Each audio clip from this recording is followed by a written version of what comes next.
no boundaries and reaches across the globe. We are delighted to have with us virtually Ms. Bhagirathi Kannadati, International Yoga Trainer from Italy. Ma'am, we request you to kindly address the gathering. ನಮಸ್ತೆ ನನ್ನ ಎಲ್ಲ ಪ್ರಿಯ ಗುರುಗಳಿಗೆ ಮತ್ತು ನನ್ನ ಎಲ್ಲ ಆತ್ಮೀಯ ವೈದ್ಯರಿಂದ ಸ್ನೇಹಿತರಿಗೆ. ಈಗಾಗಲೇ ಮೊದಲು ಮಾತಾಡಿದಂಥ ಮೇಡಮ್ ಹೇಳ್ತಾಯಿದ್ರು ಅಬೌಟ್ ರೈಟ್ಸ್ ಬಗ್ಗೆ, ಜಸ್ಟಿಸ್ ಬಗ್ಗೆ, ಆ್ಯಕ್ಷನ್ಸ್ ಬಗ್ಗೆ. ಹಾಗೆ ನಮ್ಮ ಬಾಲ್ಕುಂಡ್ರಿ ಮೇಡಮ್ ಅವರು ಕೂಡ ಹೇಳ್ತಾಯಿದ್ರು, ಹಿಂದೆ ನಮ್ಮ ಅಮೇರಿಕಾ ಹಾಗೆ ಯುರೋಪ್ ದೇಶಗಳಲ್ಲಿ ಮಹಿಳೆಯರು ತಮ್ಮ ಹಕ್ಕುಗಳಿಗಾಗಿ ಹೋರಾಟವನ್ನು ಆರಂಭ ಮಾಡಿದರು. ಆ ದಿನಗಳಲ್ಲಿ ಕೆಲಸಗಳಲ್ಲಿ ಸಮಾನತೆ ಬೇಕಾಗಿತ್ತು, ಅವಕಾಶ ಬೇಕಾಗಿತ್ತು, ಸಮಾನ ವೇತನ ಬೇಕಾಗಿತ್ತು. ಹಾಗೆ ಮತದಾನದ ಹಕ್ಕಿಗಾಗಿ ಅವರು ಏನು ಧೈರ್ಯವಾಗಿ ಹೋರಾಟವನ್ನು ಮಾಡಿದರು, ಅದರ ಫಲವಾಗಿ ಮೋಸ್ಟ್ಲಿ ಮರ್ತೋಗಿದ್ದೀನಿ, 1975 ಅಂತ ಅಂದ್ಕೊಳ್ತೀನಿ, ಯುನೈಟೆಡ್ ನೇಷನ್ ಅವರು ಈ ಮಹಿಳಾ ದಿನವನ್ನು ಅಧಿಕೃತವಾಗಿ ಅಂಗೀಕರಿಸ್ತಾರೆ. ಸೊ ಹಾಗಾಗಿ ಇಂದು ನಾವೆಲ್ಲ ಒಂದು ಅಂತಾರಾಷ್ಟ್ರೀಯ ಮಹಿಳಾ ದಿನಾಚರಣೆಯನ್ನು ಆಚರಿಸೋದಕ್ಕೋಸ್ಕರ ನಾವೆಲ್ಲ ಸಂಭ್ರಮದಿಂದ ಇಂದು ನಾವಿಲ್ಲಿ ಸೇರಿದ್ದೀವಿ. ಸೊ ಈ ದಿನ ಮಹಿಳೆಯರು ಹಾಗೆ ಮಾಡ್ತಾರೆ, ಹೀಗೆ ಮಾಡ್ತಾರೆ ಅನ್ನುವ ಬದಲು ನನ್ನ ಪ್ರಕಾರ ಮಹಿಳೆಯಲ್ಲಿರುವ ಒಂದು ಶಕ್ತಿ, ಸಹನೆ ಮತ್ತು ಅವಳ ಒಂದು ಸಾಧನೆಯನ್ನು ಗೌರವಿಸುವಂತಹ, ಒಂದು ಗೌರವವನ್ನು ಸಲ್ಲಿಸುವಂತಹ ಒಂದು ದಿನವಾಗಲಿ ಮತ್ತು ದಿನವಾಗಿದೆ ಅಂತ ನಾನು ಭಾವಿಸ್ತೇನೆ. ಯಾಕಂದರೆ ನಾವು ಮಹಿಳೆ ಅಂದ ತಕ್ಷಣ keep only the positive, why negative, just flow with positive ಅನ್ನೋದು ನನ್ನ ಥೀಮ್ ಯಾವಾಗಲೂ ಆಗಿರುತ್ತೆ. ಯಾಕಂದರೆ ಈಗ ನಮಗೆ 2026ರ ಮಹಿಳಾ ದಿನದ ಥೀಮ್ ಏನು ಅಂತ ಮೇಡಮ್ ಹೇಳಿದಾಗ, ರೈಟ್ಸ್, ಜಸ್ಟಿಸ್, ಆ್ಯಕ್ಷನ್ ಅಂತ ನಾವು ತಗೊಳ್ಳುವಾಗ ಫಾರ್ ವುಮೆನ್ ಆ್ಯಂಡ್ ಗರ್ಲ್ಸ್ ಅಂತ ತಗೊಂಡಾಗ ಪ್ರತಿಯೊಬ್ಬ ಮಹಿಳೆಗೆ ಹಕ್ಕು, ನ್ಯಾಯ, ಅವಕಾಶ ದೊರಕಬೇಕು ಅನ್ನುವ ಒಂದು ನಿಟ್ಟಿನಲ್ಲಿ ಈಗ ಸಂಸ್ಕೃತದಲ್ಲಿ ನಾವು ಹಿಂದಿನಿಂದ, ನಾನು ಶಾಲಾ ದಿನಗಳಲ್ಲಿ ಏನಾದರೂ ಮಾತಾಡುವಾಗ ಅದೇ ಲೈನಿಂದ ಪ್ರಾರಂಭ ಮಾಡ್ತಾಯಿದ್ದೆ, ಬಂದುಬಿಟ್ಟು ಎತ್ರ ನಾರಿಸ್ತು ಪೂಜ್ಯಂತೆ ರಮಂತೆ ತತ್ರ ದೇವತಃ ಅಂತ ಹೇಳ್ತಾ ಇದ್ದೆ. ಎಲ್ಲಿ ಮಹಿಳೆಯರಿಗೆ ಗೌರವ ಸಿಗುತ್ತೋ ಅಲ್ಲಿ ದೇವರು ವಾಸವಾಗಿರ್ತಾರೆ ಅನ್ನೋ ಒಂದು ಪದಗಳಿಂದ ಪ್ರಾರಂಭ ಮಾಡ್ತಾ ಇದ್ದೆ. ಯಾಕೆ ಅಂತ ಹೇಳಿದ್ರೆ, ನಮ್ಮ ಇಡೀ ನಮಗೆ ಮಾತ್ರ ಅಲ್ಲ ಗುರು, ನಮ್ಮ ಮನೆಗೆ ಮಾತ್ರ ಅಲ್ಲ, ನಮ್ಮ ಸಮಾಜಕ್ಕೆ ಮಾತ್ರ ಅಲ್ಲ, ಇಡೀ ನಮ್ಮ ದೇಶದಕ್ಕೆ ಮೊದಲ ಗುರು ಅಂತ ಹೇಳಿದ್ರೆ ತಾಯಿ ಮೊದಲ ಗುರು. ಯಾಕೆ ಅಂತ ಹೇಳಿದ್ರೆ, ತಾಯಿ ಆ ಮಗು ಗರ್ಭದಲ್ಲಿ ಇರುವಾಗಲೇ ದೇಶಭಕ್ತಿಯನ್ನು ತುಂಬ್ತಾಳೆ, ಧೈರ್ಯವನ್ನು ತುಂಬ್ತಾಳೆ, ಸತ್ಯವನ್ನು ತುಂಬ್ತಾಳೆ. ಈ ಎಲ್ಲ ಮೌಲ್ಯಗಳನ್ನು ತುಂಬೋದೇನಿದೆ ಅದನ್ನೇ ನಮ್ಮ ಯೋಗದಲ್ಲಿ ನಾವು ಗರ್ಭ ಸಂಸ್ಕಾರ ಅಂತ ಹೇಳ್ತೇವೆ.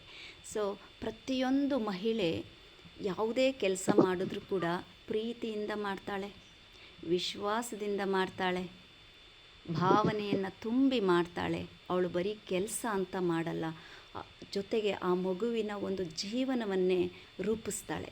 ಹಾಗಾಗಿ ಸ್ನೇಹಿತರಿಗೆ ನಾನು ಒಂದೇ ಒಂದು ರಿಕ್ವೆಸ್ಟ್ ಏನು ಮಾಡ್ತೀನಿ ಅಂದರೆ, ಈ ಮಹಿಳಾ ದಿನಾಚರಣೆ ಅನ್ನೋದು ಬರೀ ಒಂದು ದಿನಕ್ಕೆ ಸೀಮಿತ ಆಗದೆ ಪ್ರತಿನಿತ್ಯವೂ ಕೂಡ ಎಲ್ಲ ಮಹಿಳೆಯರಿಗೂ ಮಹಿಳಾ ದಿನಾಚರಣೆಯನ್ನೇ, ಯಾವಾಗ ಪ್ರತಿನಿತ್ಯ ಮಹಿಳಾ ದಿನಾಚರಣೆ ಆಗುತ್ತೆ ಅಂದರೆ ಪ್ರತಿ ಪುರುಷ ಮಹಿಳೆಯರನ್ನು ಗ್ರ್ಯಾಂಟೆಡ್ ಮಾಡಿಕೊಳ್ಳದೆ ಅವರನ್ನು ಯಾವಾಗ ಒಂದು ಗೌರವಿಸ್ತಾರೆ ಆಗ ಅಂತ ಹೇಳಲಿಕ್ಕೆ ನಾನು ಇಷ್ಟಪಡ್ತೇನೆ. ಈಗ ನಾವೆಲ್ಲರೂ ವೈದ್ಯರಾಗಿ ಇಲ್ಲೆಲ್ಲ ಸೇರಿರೋದ್ರಿಂದ ರೈಟ್ಸ್ ಅನ್ನೋ ಒಂದು ಪದ ಇದೆ. ಪ್ರತಿಯೊಬ್ಬ ಮಹಿಳೆಗೆ ಆರೋಗ್ಯದ ಹಕ್ಕು ಬಹಳ ಮುಖ್ಯ. ಇಲ್ಲಿ ಎಲ್ಲ ಮಹಿಳಾ ಡಾಕ್ಟ್ರುಗಳು ಕೂಡ ಇರಬಹುದು ಅಲ್ಲಿ ಆಫ್ಲೈನಲ್ಲಿ. ಸೊ ಗರ್ಭಿಣಿ ಮಹಿಳೆಯರಾಗಲಿ, ಬಾಲಕಿಯರಾಗಲಿ, ಹಿರಿಯರಾಗಲಿ, ಅವರೆಲ್ಲರಿಗೂ ಯಾವುದೆಲ್ಲ ಅವರವರದ ರೀತಿಯ ಒಂದು ಚಿಕಿತ್ಸೆ ಇರುತ್ತೆ ಅದನ್ನು ಕೊಡಿಸೋದು ನಮ್ಮೆಲ್ಲರ ಹಕ್ಕು ಅದು, ಮತ್ತು ಅವರು ಪಡೆಯೋದು ಅದು ಅವರ ಹಕ್ಕು. ಅಂದರೆ ಮಹಿಳೆಯ ಆರೋಗ್ಯ ಕೇವಲ ಚಿಕಿತ್ಸೆ ಮಾತ್ರ ಆಗಿರದೆ ಅದು ಅವರ ಒಂದು ಮೂಲಭೂತ ಹಕ್ಕು ಆಗಬೇಕು ಅನ್ನೋದು ನಾನು ಈ ಒಂದು ಕ್ಷಣದಲ್ಲಿ ಹೇಳೋಕ್ಕೆ ಇಷ್ಟಪಡ್ತೇನೆ.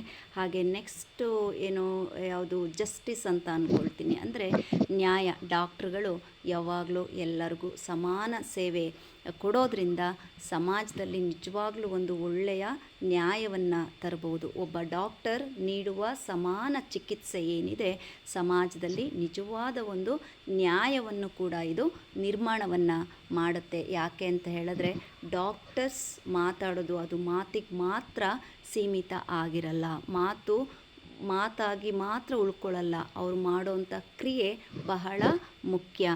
ಸೊ ಡಾಕ್ಟರ್ಸ್ಗಳು ದಿನಾ ಕೂಡ ದುಡಿತಾರೆ, ದಿನಾ ಜೀವ ಉಳಿಸ್ತಾರೆ, ರಾತ್ರಿ ಹಗಲು ಸೇವೆ ಮಾಡ್ತಾರೆ. ಎಂತಹ ತುರ್ತು ಪರಿಸ್ಥಿತಿಯಲ್ಲಿದ್ದರೂ ಕೂಡ ಅವರು ಮೊದಲ ಸಾಲಿನಲ್ಲಿರ್ತಾರೆ. ನಾನು ಕೋವಿಡ್ ಟೈಮ್ನಿಂದ ಬಹಳ ಒಂದು ಒಳ್ಳೆಯ ಅನುಬಂಧದಲ್ಲಿ ನಾನು ಡಾಕ್ಟರೊಂದಿಗೆ ಇದ್ದು ಕೆಲಸ ಮಾಡ್ತಾ ಇರೋದ್ರಿಂದ, ಬಹಳ ಹತ್ತಿರದಿಂದ ನೋಡ್ತಾ ಇರೋದ್ರಿಂದ, ಗ್ಲೋಬಲ್ ಡಾಕ್ಟರ್ಸ್ ಅಂತ 28 ದೇಶಗಳ ಡಾಕ್ಟರ್ಸ್ಗಳಿಗೆ ನಾನು ತರಗತಿಗಳನ್ನು ನಡೆಸಿರೋದ್ರಿಂದ ಇಷ್ಟು ಅಭಿಮಾನ ವಿಶ್ವಾಸದಿಂದ ನಾನು ವೈದ್ಯರುಗಳ ಬಗ್ಗೆ ನಾನು ಮಾತಾಡಲಿಕ್ಕೆ ಇಷ್ಟು ಸಾಧ್ಯ ಆಗ್ತಾ ಇದೆ. ಡಾಕ್ಟರ್ಗಳ ಸೇವೆ ಬರೀ ಅದು ಮಾತಲ್ಲ, ಅದು ಪ್ರತಿದಿನದ ಒಂದು ಕ್ರಿಯೆ. ಹಾಗೆ ಅವರು ಪ್ರತಿದಿನ ಮಾನವೀಯತೆಯಲ್ಲೇ ಮೆರೀತಾ ಇರ್ತಾರೆ. ನಾವೆಷ್ಟು ಮಟ್ಟಿಗೆ ಅಂತ ಗೊತ್ತಿಲ್ಲ. ಈಗ ಬಾಲ್ಕುಂಡ್ರಿ ಮೇಡಮ್ ಇವ್ರನ್ನೆಲ್ಲ ನೋಡಿದ್ರೆ ಇದಕ್ಕಿಂತ ಸ್ಫೂರ್ತಿ ಬೇಕಾ ಸಮಾಜಕ್ಕೆ?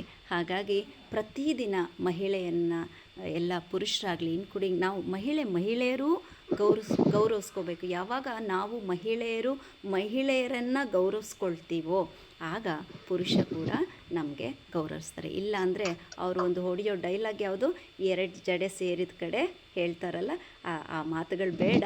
ಆದರೂ ನಾನು ಹೇಳೋದು, ನಮ್ಮಲ್ಲಿ ನಾವು ಒಬ್ಬರನ್ನೊಬ್ಬರನ್ನ ಪೋಷಿಸುವ, ಪ್ರೀತಿಸುವ, ಗೌರವಿಸುವ ಗುಣಗಳು ನಮ್ಮಲ್ಲಿರಲಿ ಅಂತ ನಾನು ಈ ಕ್ಷಣದಲ್ಲಿ ಹೇಳೋಕ್ಕೆ ಇಷ್ಟಪಡ್ತೇನೆ. ದಯವಿಟ್ಟು ಯಾರೂ ಕೂಡ ಮಹಿಳೆಯರನ್ನು ಗ್ರ್ಯಾಂಟೆಡ್ ಆಗಿ ತಗೋಬೇಡಿ. ಅವಳ ಭಾವನೆಗಳಿಗೆ ಬೆಲೆಯನ್ನು ನೀಡಿ. ನೋಡಿ, ಮಹಿಳೆ ಇದ್ದರೆ ಮಾತ್ರ ಕುಟುಂಬ, ಮಹಿಳೆ ಇದ್ದರೆ ಮಾತ್ರ ಸಮಾಜ, ಮಹಿಳೆ ಇದ್ದರೆ ಮಾತ್ರ ದೇಶ. ಬೇಕಾದರೆ ಡಿಬೇಟ್ ಮಾಡ್ಬೋದು, ಯಾಕೆ ಮಹಿಳೆ ಇಲ್ಲದೆ ಕುಟುಂಬ ಇಲ್ವಾ, ಮಹಿಳೆ ಇಲ್ಲದೆ ಸಮಾಜ ಇಲ್ವಾ, ಮಹಿಳೆ ಇಲ್ಲದೆ ದೇಶ ಇದೆ, ಆದರೆ ಅಪೂರ್ಣ. ಮಹಿಳೆ ಇದ್ದಾಗ ಮಾತ್ರ ಕುಟುಂಬ ಆಗಲಿ ಸಮಾಜ ಆಗಲಿ ಸಂಪೂರ್ಣ ಆಗತ್ತೆ. ಸೊ ಹಾಗಾಗಿ ರೈಟ್ಸನ್ನು ಕಾಪಾಡುವವರು, ಜಸ್ಟಿಸನ್ನು ನೀಡುವವರು, ಆ್ಯಕ್ಷನ್ ಮೂಲಕ ಜೀವವನ್ನು ಉಳಿಸುವವರು ನಮ್ಮ ಡಾಕ್ಟರ್ ಅಂತ ನಾನು ಹೃದಯಪೂರ್ವಕವಾಗಿ ನಾನು ಈ ಕ್ಷಣದಲ್ಲಿ ಹೇಳೋದಕ್ಕೆ ಇಷ್ಟಪಡ್ತೇನೆ. ನೋಡಿ, ವೈದ್ಯರು ಬರೀ ಅವರು ವೈದ್ಯರು ಅಲ್ಲ, ಅವರು ನಮ್ಮ ಸಮಾಜದಲ್ಲಿ ಇರುವಂತಹ ರಿಯಲ್ ಹೀರೋಯಿನ್ಗಳು. ನಾವು ಯಾವುದೋ ಸ್ಕ್ರೀನ್ ಮೇಲೆ ಯಾವುದೋ ಒಂದು ಸಿನಿಮಾ ನೋಡಿದಾಗ ಅದೇ ಹೀರೋ ಅದೇ ಹೀರೋಯಿನ್, ಅವರು ಜಸ್ಟ್ ಆ್ಯಕ್ಟರ್ಸ್. ನಿಜವಾದ ಹೀರೋಯಿನ್ಗಳು ನಮ್ಮ ಸಮಾಜದಲ್ಲಿ ಅಂತ ಹೇಳಿದ್ರೆ ವೈದ್ಯರು, ಪೊಲೀಸ್ ಶಿಕ್ಷಕರು, ಹಾಗೆ ಆರ್ಮಿ ಸೋಲ್ಜರ್ಸ್. ಹಾಗಾಗಿ ಪ್ರತಿನಿತ್ಯ ನಾವು ಎಲ್ಲರನ್ನ ಗೌರವಿಸೋಣ. ಮಹಿಳಾ ವೈದ್ಯರು ಬರೀ ರೋಗಗಳನ್ನು ಮಾತ್ರ ಗುಣಪಡಿಸೋರು ಅಲ್ವಾ, ಅವರು ಪ್ರತಿಯೊಂದನ್ನು ನಮಗೆ ಭರವಸೆಯನ್ನು ನೀಡಿ ಕೂಡ ಕಳಿಸ್ತಾರೆ. ಜೀವ ಉಳಿಸೋದ್ರ ಜೊತೆಗೆ ಭರವಸೆಯನ್ನು ಕೂಡ ನೀಡಿ ಕಳಿಸ್ತಾರೆ. ಅನೇಕ ಕುಟುಂಬಗಳ ಹೃದಯದಲ್ಲಿ ಅವರು ದೇವರಾಗ್ಬಿಟ್ಟಿರ್ತಾರೆ. ಸೊ ಈ ಮಹಿಳಾ ದಿನದಂದು ನಾವು ಎಲ್ಲ ಇಲ್ಲಿ ಒಂದು ಸೇರಿದ್ದೀವಿ.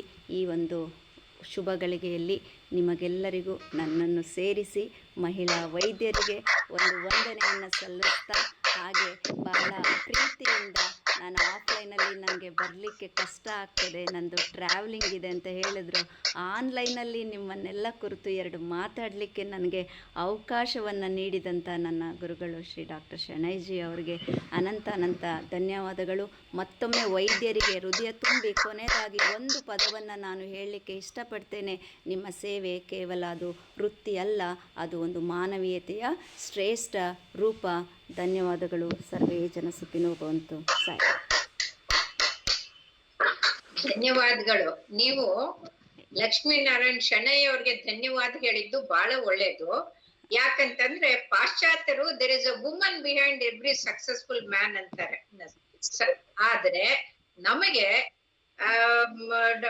Doctor Shenoy is there behind so many hundreds of successful women ಅಂತ ಹೇಳ್ಬೋದು. ಹಾಗಾಗಿ ನಾವೆಲ್ಲರೂ ಅವರಿಗೆ ದೊಡ್ಡದಾಗಿ ಚಪ್ಪಾಳೆ. ಕೊನೆಗೆ ಒಂದು ಹೇಳೋದು ಕೂಡ ನಾನು ಮರ್ತೆ, ಎಲ್ಲರಿಗೂ ಜಸ್ಟಿಸ್ ಕೊಡ್ತಾರೆ, ಎಲ್ಲರೂ ರೈಟ್ಸ್ ಕಾಪಾಡ್ತಾರೆ, ಆ್ಯಕ್ಷನ್ ಮುಖಾಂತರ ಎಲ್ಲ ಹೇಳಿದೆ.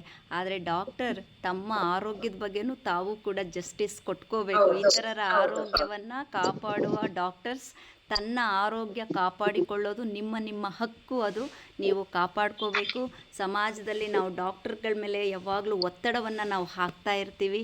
ಹಾಗಾಗಿ ತಾವು ಕೂಡ ಯೋಗ ಮಾಡಬೇಕು. ಓಕೆ, ವೆಲ್ ಬೀಯಿಂಗ್ ಬಗ್ಗೆ ಯೋಚನೆ ಮಾಡಬೇಕು.